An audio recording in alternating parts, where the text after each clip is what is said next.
What the hell are you doing here? Tanong ko kay James na ngayon ay paakyat dito sa may veranda ko. I'm worried about you, sagot niya sa akin. James, this is not funny. Lalayuan kita, hindi na kita kakausapin pa. Sabi ko sa kanya. Sorry, nag-aalala lang ako. Hindi ka kasi nagre-reply sa akin. Sabi niya sa akin. Okay lang naman ako, hindi naman masamang tao ang ninong ko. Kaya hindi mo kailangang mag-alala sa akin. Please, wag mo na tong gawin ulit. Sabi ko sa kanya. I'm sorry, alam ko na natakot ka sa akin. I'm sorry, Mori. Gusto lang naman kitang i-check. Sabi niya sa akin. Okay, pero next time, huwag mo na tong gawin. Gusto ko lang rin sabihin sa'yo na hindi ako masipag mag-text, kaya wala kang aasahan sa akin. Kung gusto mo na maging magkaibigan tayo, huwag mong gawin ang mga bagay na ganito. Sige na, umalis ka na. Malalim na ang gabi. Sabi ko sa kanya. I'm sorry, Mori. Promise, hindi ko na to gagawin pa ulit. Sabi niya sa akin. Ate, napalingon ako bigla kay Ashley dahil tinawag niya ako. Go now, sabi ko kay James. Mabilis naman siyang bumaba sa veranda ko. Bumuga na muna ako ng hangin bago ko pumasok ulit sa loob at pupunta na ako kay Ashley. Tumabi ako sa kanya, niyakap niya ako, tuluyan na rin ako nakatulog. Maaga pa akong gumising dahil wala akong balak na sumabay sa kanila sa breakfast. Balak kong pumasok ng maaga sa university. Habang pababa ako sa hagdanan ay may narinig ako na ingay mula sa kusina. Ayaw ko sanang pansinin pero hindi ko rin kayang hindi silipin. Kaya naman dahan-dahan ako lumapit sa kusina. Bigla ako nagsisi dahil sinubukan ko pa talagang sumilip. Nagluluto ang ex-wife Ninong at nasa tabi lang niya si Ninong. Kaysa panoorin ko sila ay mas pinili ko nang lumabas na sa bahay nila. Iha, aalis ka na? Tanong bigla sa akin ni Manang. Opo Manang, maaga pong pasok ko. Mag-almusal ka na muna. Sa university na lang po ako kakain, sagot ko sa kanya. Hintayin mo ko, gagawa lang ako ng sandwich. Wag na po Manang, mabilis lang to Iha, hindi ito magtataga ng 5 minuto. Sabi niya sa akin. Sige po, napilitan lang akong hintayin siya. Nandito na ako sa motor ko. Nakatingin ako sa relo ko dahil talagang inurasan ko si Manang. Hindi pa siya lumalabas kaya ako na mismong pumasok ulit sa loob. Manang, malilate na po. Hindi ko natapos ang sasabihin ko dahil nakatayo lang si Manang at hindi naman siya gumagawa ng sandwich na sinasabi niya. Sumabay ka sa amin mag-breakfast, sabi sa akin ni Ninong. Sa university na lang po, late na ako sa class ko. Sagot ko sa kanya. I said, sit down. Marina sabi niya sa akin. Sorry, pero late na ako sa class ko. Sabi ko sa kanya at mabilis akong lumabas sa dining area. Hindi ka lalabas sa gate na yan nang hindi kumakain ng breakfast. Tinatakot niya ba ako? Lumingon ako sa kanya at malamig ko siyang tiningnan. Hindi ko alam kung alin sa sinabi kong hindi niya maintindihan. Ayaw ko makipag-away sa kanya sa harap ng ex-wife niya. Pero wala yata akong choice. Wala ako sa mood para makipagtalo sa iyo ngayon, Ninong. Late na ako sa class ko at sana maintindihan mo. Sabi ko sa kanya. Alin rin bang hindi mo maintindihan sa sinabi ko? Tanong niya sa akin. Alin po bang hindi mo rin maintindihan sa sinabi ko, Ninong? Sabi ko sa kanya. Shit, don't test my patience, Mori. Hindi ko siya pinansin at sumakay na ako sa motor ko. Hayaan mo kong pumasok sa university. Huwag mong buksan ng gate, sabi niya sa guard. Okay, fine. Nainis na sabi ko at mabilis ko inalis sa ulo kong helmet ko. Hindi ko iniisip niyang nababalik ako sa loob para sumabay sa kanila hindi ko gagawin. Mabilis kong binuksan ng gate at lumabas ako. Mag-commute na lang ako papunta sa university. Hindi pa naman talaga ako late. Gusto ko lang talaga umiwas sa kanila. Natuwa ako dahil nasa hindi kalayuan si James. Kumaway ako sa kanya kaya naman mabilis siyang lumapit sa akin. Hindi ka ba magdadrive ngayon? Tanong niya sa akin. Hindi, mabilis na sagot ko sa kanya. Sakay na, nakangiting sabi niya sa akin. Wala akong helmet, sagot ko sa kanya. Okay lang yan, may helmet doon sa labasan, bili na lang tayo. Sagot niya sa akin. Mabilis naman ako sumampa sa motor niya. Kumapit ako sa bewang niya dahil nakita ko na nakatayo si Ninong sa labas ng gate. Hindi ako lumingon sa kanya. Naiinis ako sobra at wala akong balak na kausapin siya. Thank you, James. Sabi ko sa kanya na nakarating na kami sa university. Call me kapag uuwi ka na, ihahatid kita. Sabi niya sa akin. Okay, sagot ko sa kanya. Mabilis akong pumunta sa cafeteria para mag-breakfast. After kong kumain ay pumunta na ako sa class ko. At tama nga ang lalaki nagtatanong ng pangalan ko kahapon, isa nga talagang professor dito. Hindi ko alam kung anong meron sa lalaking ito. Mukhang papansin dahil akong palagi niyang pinapansin. Mukha lang siyang suplado, pero alam kong na babaerong mga tulad niya. Papansin? Wala sa sariling sabi ko. Sinong papansin ni Miss Benavides? Tanong niya sa akin. Ikaw, gusto ko sanang isagot sa kanya. Wala po sir, sagot ko sa kanya. Mabuti na lang at hindi na siya nagsalita dahil baka madulas ang bibig ko. At kung ano pa masabi ko, minsan pa naman kapag nainis ako hindi ko mapigilan ang bibig ko. At sa wakas natapos rin ng class ko ngayong araw. Gusto ko sanang i-text si James pero naisip ko na baka may pasok pa siya. At ayaw ko namang istorbohin siya. Wala akong plano umuwi ngayon. Dumaan na muna ako sa mall para bumili ng damit ko. Habang namimili ako ay may natipuhan ako na magandang dress. Hinawakan ko na ito para sana isukat ko pero may bigla na lang humablot sa kamay ko. Excuse me, sabi ko sa kanya. Why, this dress? I like this dress. Just pick na lang ng ibang dress dyan. Maarte na sabi niya sa akin. Ako ang nauna, sabi ko sa kanya. Nasa kamay ko na, sabi niya sa akin. Okay fine, it's all yours. Sarcastic na sabi ko sa kanya. Hindi to bagay sa'yo because you can't afford this, sabi niya sa akin. Me? Can't afford that? Oh my God, are you kidding me? Do I look like a beggar? Natatawa na tanong ko sa kanya dahil minamaliit niya ako. Yeah, you look cheap, sabi niya sa akin. Are you referring to yourself? You know what, hindi maganda na ganyan ang ugali mo, lalo kang pumapangit. Sabi ko sa kanya. How dare you say that to me? I'm not ugly, sabi niya sa akin. Pero sa paningin ko, pangit ka. Kagaya ng ugali mong pangit din. Maging mabait ka, ikaw rin baka wala kang magkagusto sa'yo. Sige na, sa'yo na yung damit, bagay na bagay sa'yo para naman magmukha kang tao. Sabi ko sa kanya, tinalikuran ko na siya.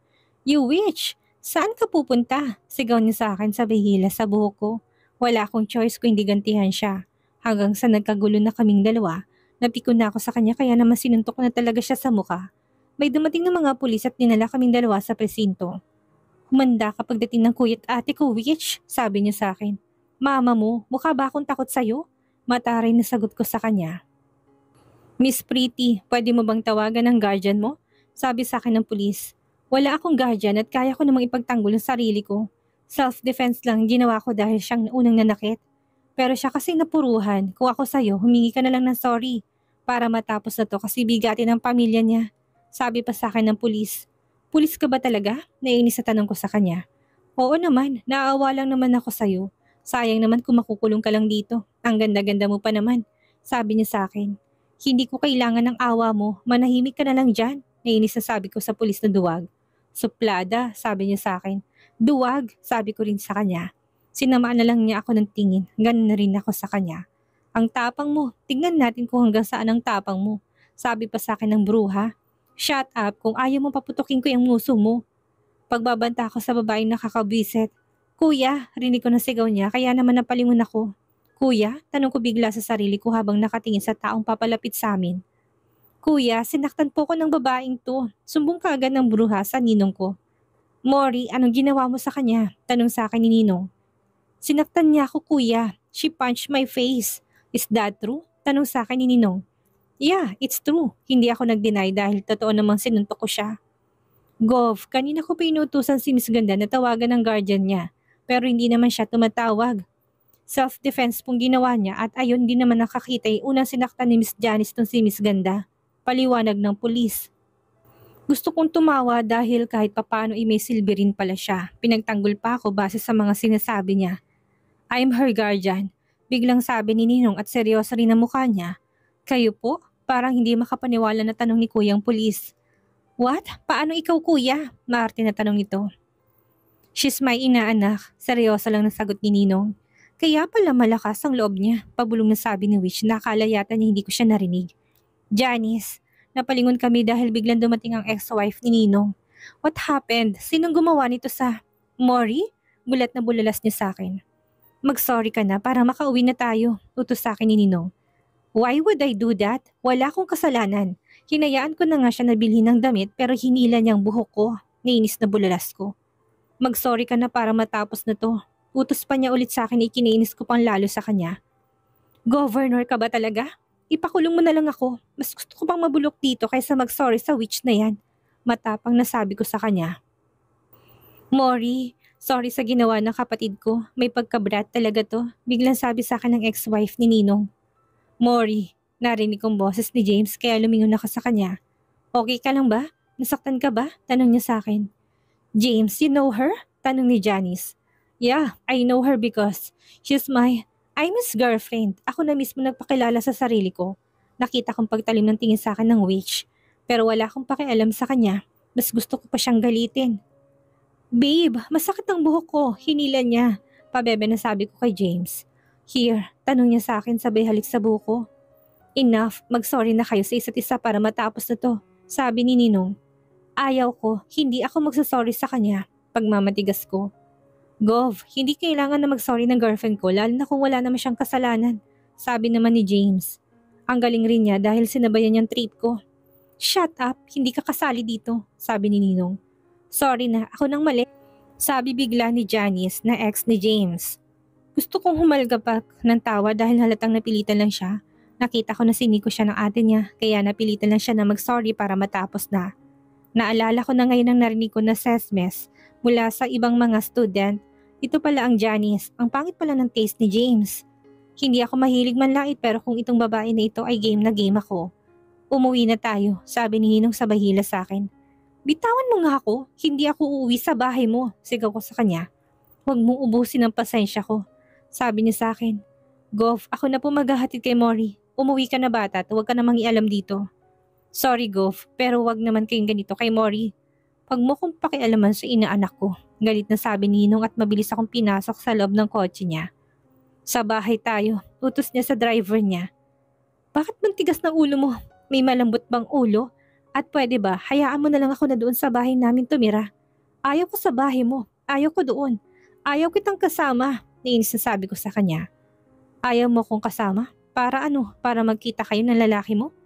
Sa ayaw at sa gusto mo, sa bahay kita. Ako ang masusunod pagdating sa'yo, sabi niya sa akin. Sana hindi na ako bumalik pa dito, sabi ko sa kanya. Mag-usap tayo sa bahay, sabi niya sa akin gamit ang mahinahon niyang boses. Hindi ako nagsalita at nakatingin lang ako sa labas ng bintana. Narinig ko sunod-sunod niyang pagbuntong hininga pero wala akong pakialam. Hanggang sa nakarating kami sa bahay niya. Kaagad akong dumiretso sa room ko pero mabilis niya pinigilan ng pinto. Pumasok siya at hinayaan ko na lang siya. Sirang-sira ng araw ko kaya lubos-lubusin na nila. Let's talk. Mahinahon na siya ngayon. Wala tayong dapat pag-usapan, Nino. Pagod ako at kailangan ko na magpahinga. Saad ko sa kanya. Nasaktan ka ba? Tanong niya sa akin. Hindi, bakit naman ako masasaktan? At ngayon mo pa ako tinatanong? Sagot ko sa kanya, are you still mad at me? Bakit hindi mo na lang ako hayaan na doon sa bahay namin? Sanay naman ako mag-isa, hindi ko kaya na hayaan ka doon mag-isa. Sagot niya sa akin. Pero ayaw ko dito. Bakit? Tanong niya sa akin. Umiwas ako ng tingin sa kanya. May kakaiba kasi ako nakikita sa mga mata niya na hindi ko matukoy kung ano to. Ayaw ko rin na makita niya sa mga mata ko na nagsisinungaling lang ako sa kanya. Mas gusto ko doon sa bahay namin. Masyado ko mahigpit sa akin. Nasasakal ako. Mahina na sagot ko sa kanya pero alam ko na malinaw niya akong narinig. Lumapit siya sa akin. I'm sorry baby. Tumingin ako sa kanya. Hindi mo ako baby, sabi ko sa kanya. I'm sorry kung mahigpit ako sa'yo. Pero bawiin mo sinabi mo kanina. Hindi mo boyfriend ang bugwit na yun, hindi ba? Galit ka lang sa akin kaya mo yun nasabi. Parang hindi siyang ninong ko. Hindi ko babawiin dahil yun ang totoo, saad ko sa kanya. No, you're lying. Alam ko na hindi mo siya boyfriend, sabi pa niya sa akin. Huwag kang maniwala kung ayaw mo. Hindi rin naman kita pinipilit, sabi ko sa kanya. Hindi talaga dahil akin ka lang, sabi niya sa akin at mabilis niyang sinabsab nang mapusok na halik ang labi ko. Umiinit ng bukong sistema pero pinipigilan ko sarili ko na tumugon sa halik niya. Lalo na kapag naalala kong ex-wife niya, bumabalik ang inis ko. Tumigil siya at tumingin sa mga mata ko. Sorry kung hindi kita ipinagtanggol kanina. Gusto kitang kampihan pero hindi ko kayang ipakita sa kanila. Ayaw ko na bigyan kanila ng ibang kahulugan ng mga ginagawa ko. Lalo na pagdating sa'yo. Mahina akong sabi niya sa akin. Ayaw mo dahil nandun ang ex-wife mo. Huwag kang mag-alala, wala naman akong balak na sirain kayong dalawa. Kaya mas gusto ko na lumayo sa'yo kasi ayaw ko na sirain ng pamilya niyo. Hindi naman big deal sa akin na ikaw ang nakauna sa akin. Alam ko na matatanggap ako ng ibang lalaki. Kaya hayaan mo na ako. Hayaan mo na ako na umalis Hindi ko na nagawang tapusin ang sasabihin ko dahil muli niya akong hinalikan. At this time mapusok na't parang hindi ko na kayang pigilan ng sarili. Gusto ko nang gumanti ng halik pero hindi ko naman magawa. Ayaw ko siyang bigyan ng access na pumapayag akong halikan niya ako. At isa pa galit ako sa kanya. Nagsiselos ako baby. Sobrang nagsiselos ako sa bugwit na yon. Stay with me, dito ka lang. Gusto ko nakasama kita dito sa bahay ko. Sabi niya sa akin ay kinagulat ko. Bakit? Because dahil sa kagustuhan ng daddy ko? Alam ko naman yun hindi mo naman kailangan na gawin ang nais niya. Hindi naman babangon sa hukay ang daddy ko. Putol ko sa sasabihin niya. No, hindi ito tungkol sa daddy mo, sabi niya sa akin. Anong rason mo? Bakit mo to ginagawa? Nakuha mo ng meron ako. Sapat na siguro yun, hindi ba? O baka naman gusto mo lang akong paglaruan, lalo na kapag hindi kayang ibigay ng ex-wife mo ang mga pangangailangan. Sinelyohan niya ang labi ko gamit ang labi niya. This time nakaramdam ako ng sakit, halatang galit siya. Tumigil siya at tumingin ng diretso sa mga mata ko. Ikaw lang ang tanging nais kong angkinin dahil ikaw lang ang tanging nais ko. Ikaw ang nagbibigay ng contentment sa akin, Mori. Sagot niya sa akin. Inaabangan ko pa naman ang sasabihin niya pero wala naman palang sense. Akala ko kung anong sasabihin mo, wala ka naman palang sense. Init lang ang nararamdaman mo, Ninong. At ganun din ako kaya please lang, Ninong, just let me live. May hinaong sabi ko sa kanya. No, kahit ano pang gawin mo, hindi ka aalis dito. Seryosong sabi niya sa akin. Ano bang balak mo sa akin? Maging parausan mo? Bed buddy mo? Nainis na tanong ko sa kanya. Hindi siya sumagot at nakatingin lang siya sa akin. Hindi ba? Totoo kaya hindi ka sumasagot. Hindi ko natapos ang sasabihin ko dahil may narinig akong buzzer. Kailan pa nagkaroon ng buzzer dito? Nilagyan ko, sagot niya sa akin. Bakit? Kasi soundproof na tong room mo. Sagot niya sa akin, ikinagulat ko. Kailan? Bakit? Nagtataka na tanong ko sa kanya. Because I want to hear your moans. Sagot niya sa akin, kinabigla ko. May saltik ba siya? Seryoso ba siya? Bakit ang bulgar ng bibig niya? Hindi ba siya nahihiya? Buksan mo ng pinto. Utos ko sa kanya. Okay, baby. Nagulat ako dahil bigla na lang niya ako hinalikan sa labi. Sira ulo, mahina akong sambit. Narinig ko naman siyang tumawa. Lumapit siya sa may pintuan at binuksan niya to. Bumungad agad ang ex-wife niya kaya naman lalo nasirang gabi ko. Ewan ko ba, naiirita ako sa kanya. Iniisip ko ba baka nagsiselos ako, pero bakit ako magsiselos? Walang kami ni Ninong. Mori, gusto sana kitang kausapin. Sorry talaga sa ginawa ng kapatid ko. Ako nang humihingi ng dispensa sa ginawa niya. May lumani na sabi niya sa akin. Okay lang po pero sana next time. Matuto siyang ilugar ang pagiging brat niya. Sagot ko sa kanya. Pinagsabihan ko na siya. Matigas talagang ulo niyan. Palibasa kasi bunso namin siya. Kaya pala, sad ko na lang. Sana'y magkasundo kayong dalawa. Pamilya ka na namin kaya gusto ko rin na magkasundo kayo. Gusto ko siyang sagutin na hindi kami pamilya at hindi ako makikipagkaibigan sa wits niyang kapatid. Wala sa vocabulary ko na magiging kaibigan ng kaaway ko. At ang mga tipo niya wala na talagang pagbabago yon. At kung sakali man na maging mabait siya, pakitang tao lang niya yon. Ngumiti na lang ako na kunwaring sang-ayon ako sa kanya. Kahit sa loob ko'y umiikot na ang mga mata ko sa inis. Sige, labas na ako. Ihahanda ko lang ang mesa para makakain na tayo. Sabi niya sa amin, hindi ako sumagot at hinayaan ko lang siyang lumabas. Si Ninong naman ay nagpaiwan dito sa silid ko. Baby, lalo kang gumaganda kapag nagseselos ka. Binalingan ko siya dahil sa narinig ko. Masamang tingin ang binigay ko sa kanya, nakakairita siya. Alam ko naman na iniinis niya lang ako, kaya naman kumuha ako ng bag at nagsimula na maglagay ng mga gamit ko sa bag. What are you doing? Tanong sa akin ni Ninong. Aalis, sagot ko sa kanya. No, you're not going anywhere. Anong no? Sayang binayad ko sa hotel, saka ayaw ko dito, hindi ako makatulog. Sagot ko sa kanya. Hotel? Kunot noon na tanong niya sa akin. Opo, bala ko na sa hotel matulog kaya hayaan mo na ako dahil sayang ang binayad ko doon. Sabi ko sa kanya. I'm coming with you, sabi niya sa akin. Hindi pwede, baka hanapin ka ng asawa mo, sabi ko sa kanya. Susunod ako doon, baby. Malambing na sabi niya sa akin. Hindi mo na ako pipigilan? Tanong ko sa kanya. Hindi na, basta ibigay mo lang sa akin ang room number mo, sagot niya sa akin. Stay here, dahil hindi pa tayo bati. Ninis pa ako sa'yo, sabi ko sa kanya. Okay baby, malambing na sabi niya sa akin. Pero nakita kong pataas ng isang sulok ng labi niya. Siya na mismong nagbuhat ng bag ko, hinawakan niyang kamay ko. Habang palabas kami sa room ko, nakatingin ako sa kamay niya na hawak ang kamay ko. Kaagad ko rin binawing kamay ko dahil pababa na kami sa may hagdanan at ayaw ko na may makakita sa amin. Arcus, handa ng mesa, kumain na tayo, sabi ni Jesusa. Okay, tipid na sagot ni Ninong. Saan ka pupunta, Mori? Tanong niya sa akin. Sa kaibigan ko lang po. Kay James?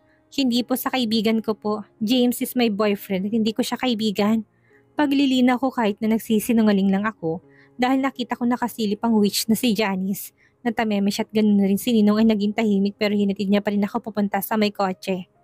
Alis na po ako. Sabi ko kay Ninong at tinalikan ko siya sa pisngi. Sumakay ako sa loob ng kotse at tinatid ako ng driver ni Ninong sa hotel. Sa buffet na lang ako kumain ng dinner. Pagkatapos kong kumain ay bumalik na ako sa hotel room ko. Pumasok ako sa bathroom para ihanda ang bathtub. Napangiti ako dahil ang bango ng sabon na meron sila. Hinubad kong damit ko at lumusong ako sa loob ng bathtub. Ngayon nandito na ako ay talagang relax ang pakiramdam ko. Kapag kasama ko si Ninong ay pakiramdam mo yung mga bagay na ako hindi ko pwedeng gawin. Nahihirapan ako kapag kasama ko siya. Buong buhay ko'y malaya ko at ngayon para ako isang batang kailangang alagaan at bantayan. Habang nakababad ako dito nakaramdam ako ng antok. Kaya mas pinili ko nang ipikit ang mga mata ko hanggang sa tuluyan ako nakatulog. Nagising ako dahil may naramdaman akong gumagalaw sa akin at bumungad sa akin si Ninong. Bakit ka nandito? Inantok na tanong ko sa kanya. Dahil gusto kitang katabi sa bawat gabi. Sagot niya sa akin. Bakit? Hindi ko alam, Mori. Pero isa lang ang alam ko, gusto na laging nasa katabi kita. Sagot niya sa akin. Pero nahihirapan ako kapag nasa tabi kita. Mahigpit ka sa akin. Wala kang tiwala sa akin. Tinatrato mo akong bata. Gusto mo ko sa tabi mo pero ang pinapakita at pinaparamdam mo sa akin ay naging dahilan ko para lumayo sa'yo. Hindi ko alam pero kusang lumabas sa bibig kong mga salitang binitawan ko sa kanya. I'm sorry to make you feel that way. Let's start. Promise, magiging maluwag na ako sa'yo. Huwag ka lang lumayo. Sabi niya sa akin at mabilis niyang sinakop ang labi ko. May sariling desisyon ng katawan ko, kaya naman tumugon ako. Ngayon ko lang napansin na nandito rin pala kami sa loob ng bathtub.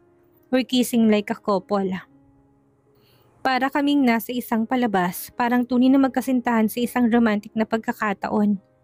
Alam kong matanda na ako at sobrang laki ng agwat ng edad nating dalawa.